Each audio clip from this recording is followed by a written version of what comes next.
পৃথিবীর সবচেয়ে অদ্ভুত টিয়া পাখিগুলোর মধ্যে কাকাপো অন্যতম। ১০০ জনের মধ্যে ৯০ জনই জানে না এই পাখি সম্পর্কে। এই পাখি উড়তে পারে না, ওজন প্রায় ৪ কেজি পর্যন্ত হয় এবং এর শরীর থেকে বুনো মধু ও গাছের রজনের মতো একটি বিশেষ গন্ধ বের হয়।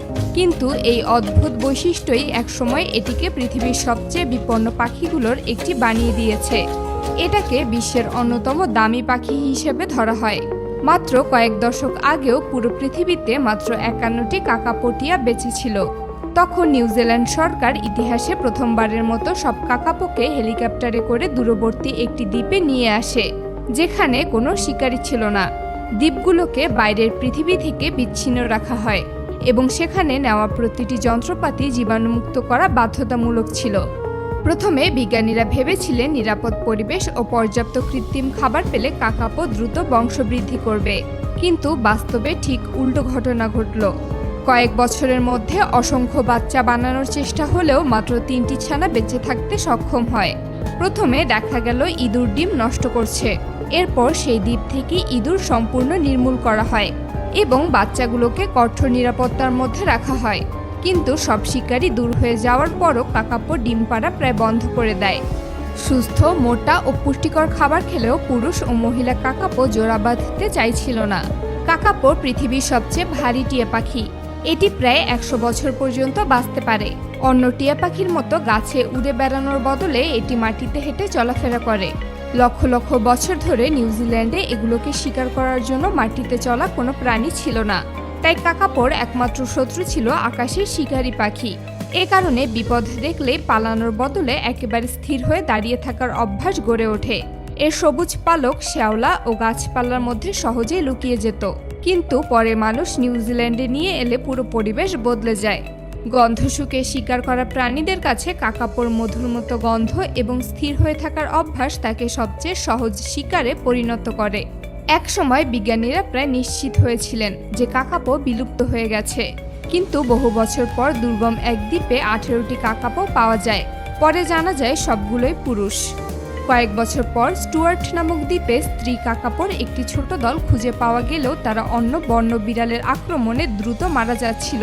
তখন সিদ্ধান্ত নেওয়া হয় জীবিত থাকা প্রতিটি কাকাপোকে নিরাপদ দ্বীপে সরিয়ে নেওয়া হবে। বহু বছর গবেষণার পর বিজ্ঞানীরা বুঝতে পারেন কাকাপোর প্রজনন সম্পূর্ণভাবে রিমু নামক গাছের ফলের উপর নির্ভর করে। এই গাছ ৫০০ বছর পর্যন্ত বাঁচতে পারে এবং প্রতি ২ থেকে ৬ বছরে একবার প্রচুর ফল ধরে।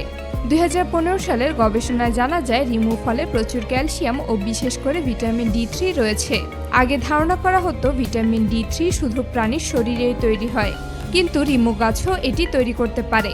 স্ত্রী কাকাপো যদি পর্যাপ্ত রিমু ফল না পায় তাহলে তার শরীর ডিমের খোলস তৈরি করতেই চায় না।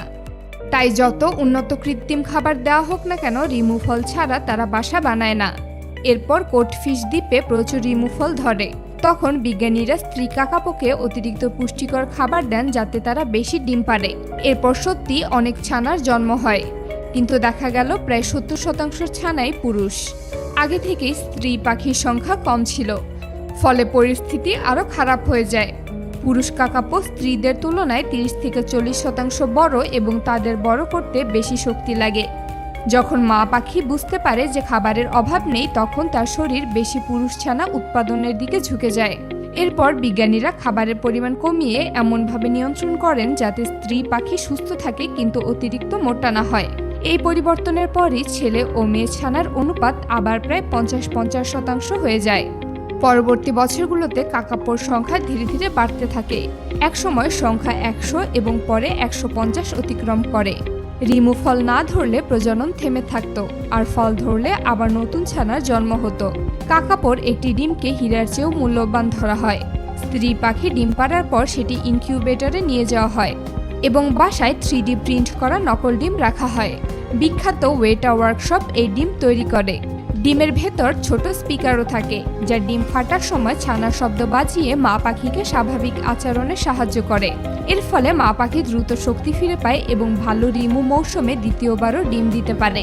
২০১৯ সালে ৩০টি স্ত্রী কাকাপো দ্বিতীয়বার বাসা বানায় এবং সেই বছর রেকর্ড ৭৩টি সুস্থ ছানা বাসা ছেড়ে বের হয়। কোডফিশ দ্বীপে অ্যাসপারজিলোসিস নামের ছত্রাকজনিত রোগ ছড়িয়ে পড়ে। 21টি কাকাপো আক্রান্ত হয় এবং 9টি মারা যায়। জরুরি চিকিৎসার জন্য 51টি কাকাপোকে মূল ভূখণ্ডে ফিরিয়ে আনা হয়। এরপর রোগের ঝুঁকি কমাতে 2023 সালে 20টি পুরুষ কাকাপোকে নিরাপদ মূল ভূখণ্ডে নেওয়া হয়, কিন্তু তারা প্রায় 2 মিটার উঁচু ধাতব বেড়া টপকে পালিয়ে যায়। পরে তাদের আবার ধরে এনে বেড়ার নকশা পরিবর্তন করতে হয়। প্রতি বছর কয়েক শত মিলিয়ন ডলার ব্যয় করা হয় এসব প্রাণী বাঁচিয়ে রাখতে। বিজ্ঞানীরা কোনো প্রাণী বিলুপ্ত করতে চান না, আর তাই তো পান্ডা নামক প্রাণী চীনেই সবথেকে বেশি দেখা যায়। চীনা সরকার বিগত কয়েক দশকে এই পান্ডা বিলুপ্ত হওয়া রক্ষা করতে বিলিয়ন ডলার ব্যয় করছে। ঠিক তেমনই একটা পাখি হলো এই কাকাপো টিয়া। ভিডিওটি ভালো লাগলে লাইক, কমেন্ট, সাবস্ক্রাইব করে পাশে থাকুন। ধন্যবাদ।